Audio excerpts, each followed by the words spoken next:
Bonjour à tous, dans cette deuxième partie je vais vous expliquer les fondements d'une attaque basique sur The Fat Rat. Évidemment, mettez en application cette vidéo seulement sur des machines où vous êtes autorisé, ou même sur une machine qui vous appartient. Cette vidéo est donc à but éducatif et je me dissocie de toute responsabilité. Sur ce, place au tutoriel. Alors, pour la théorie de l'attaque, nous avons deux parties à configurer et à créer. Tout d'abord le fichier qui doit être placé sur la machine de la victime afin de l'infecter, ainsi que le script qui tourne en boucle pour regarder si une machine a été infectée, donc ce script qui se situe sur notre machine virtuelle, donc sur notre ordinateur. En gros, c'est un peu le principe d'émetteur sur la machine de la victime et de récepteur sur notre machine à nous. Pour commencer, nous allons ouvrir un terminal afin d'ouvrir Fatrat avec un sudo Fatrat. Si vous n'avez pas installé Fatrat, j'ai fait une vidéo à ce sujet en français aussi. Elle ne dure pas longtemps, je crois que c'est à peu près 4 minutes et vous pouvez revenir sur cette vidéo une fois que c'est fait. Sinon, si c'est fait, vous devrez avoir toute cette liste qui vérifie que les installations sont bien faites. On se retrouve dès que l'installation est terminée.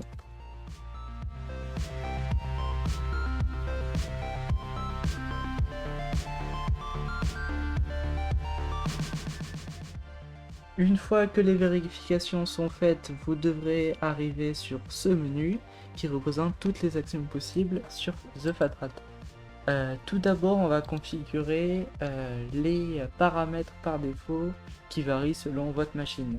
Évidemment, vos paramètres ne seront pas pareils que les miens. Pour ça, nous allons effectuer l'option 13. Normalement, cela vous amène cette fenêtre. Vous allez donc passer Entrée pour les options et créer une configuration. Ici, Fatrat va vous demander un localhost, et donc votre adresse IP locale. Pour la trouver, c'est très simple. Vous allez dans Nouveau bureau, Nouveau terminal, et vous faites un IP adresse comme ceci. Elle se situe juste là. C'est donc cette IP que vous allez retenir et marquer sur The Fatrat. Vous retournez sur votre bureau et vous marquez cette IP ici. Une fois que c'est fait, The Fat Rat va vous demander un port. C'est donc un chiffre qui doit être entre 1 et 65 535. Moi, j'ai l'habitude d'utiliser 777. Après, il faut donc restart Fat Rat en appuyant sur Entrée à l'aide d'un sudo Fat Rat.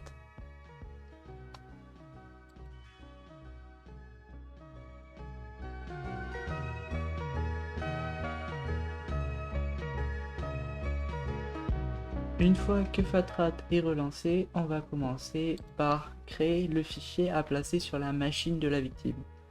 Donc pour cela, l'option 6, qui est un excellent choix pour commencer. Alors là, pareil, il y a plusieurs types d'attaques. Pour l'instant, en tant que débutant, on va prendre la plus simple, on va prendre la 1.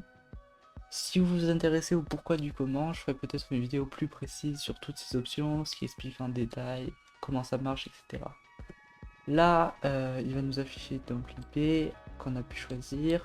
IPv6, on s'en fout, globalement on s'en fout.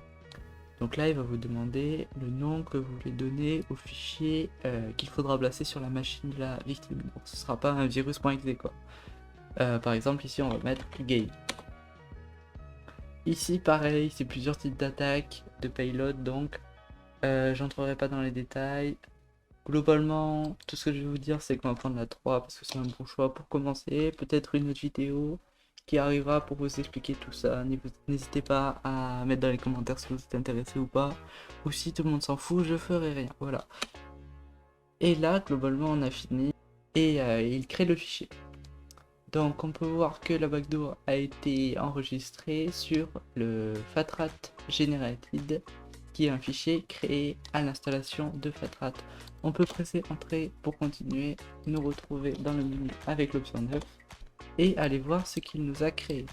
Pour cela, on va aller dans les File System, on va faire un clic droit Open as root et mettre le password choisi pour la session. Donc vous allez dans votre fichier root Fatrat Generated et normalement vous avez un fichier game.bat.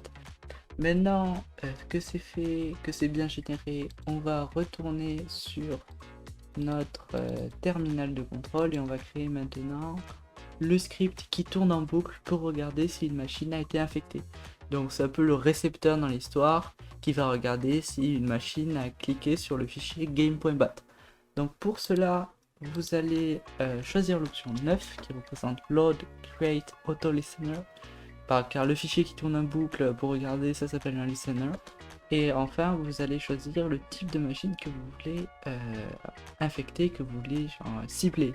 Pas vraiment infecter parce que c'est un listener, mais que vous voulez cibler. Pour ma part, je vais cibler une machine Windows, je vais donc choisir l'option 2. Là, vous allez choisir la méthode que vous avez utilisée dans le fichier créé précédemment. Nous avions choisi l'option 3 de mémoire. Je crois que c'est ça. Et enfin, l'option 1. Donc ici, il vous répète votre IP local ainsi que le hostname. Normalement, c'est la même que nous avions vu quand on est allé dans un terminal avec la commande IP adresse. Vous allez donc la rentrer ici. Tac. Et le port que vous avez choisi sur le fichier qu'on a créé pour infecter. Donc moi, j'avais choisi 777. À vous de choisir ça.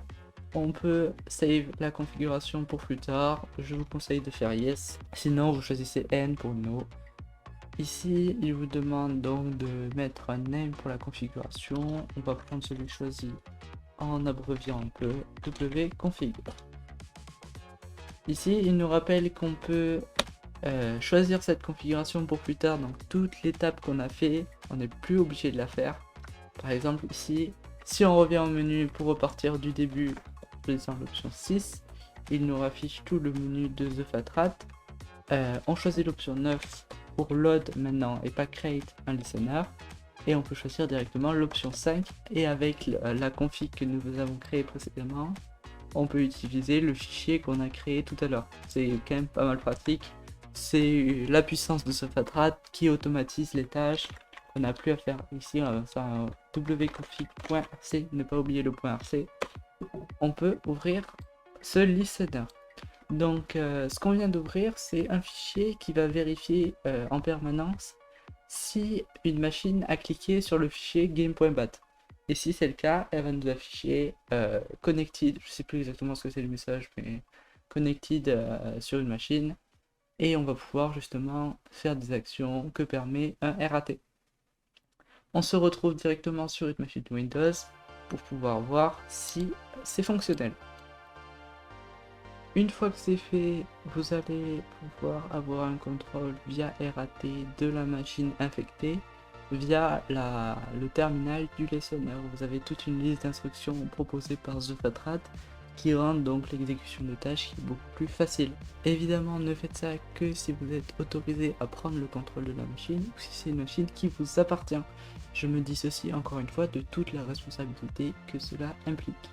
Merci d'avoir écouté la vidéo, c'est la fin de la deuxième partie, je pense que j'en ferai plus sur vraiment la technique du truc ou même comment ça se passe une fois qu'on a le contrôle sur la machine, les commandes utiles, comment on peut faire des actions concrètes, etc. En tout cas, n'hésitez pas à liker et à vous abonner pour ne pas rater ça, je vais pas poster de vidéos souvent, donc ça ne va pas vous spam, ne vous inquiétez pas. Je m'excuse par ailleurs de la qualité des deux dernières vidéos, qui sont d'ailleurs mes deux premières. Puisque tout simplement j'ai pas d'expérience, donc j'ai fait un peu un truc dégueulasse, mais bon, j'améliorerai la qualité prochainement, j'espère bien. Sur ce, je vous laisse avec la fin de la musique, tout est en description, à bientôt.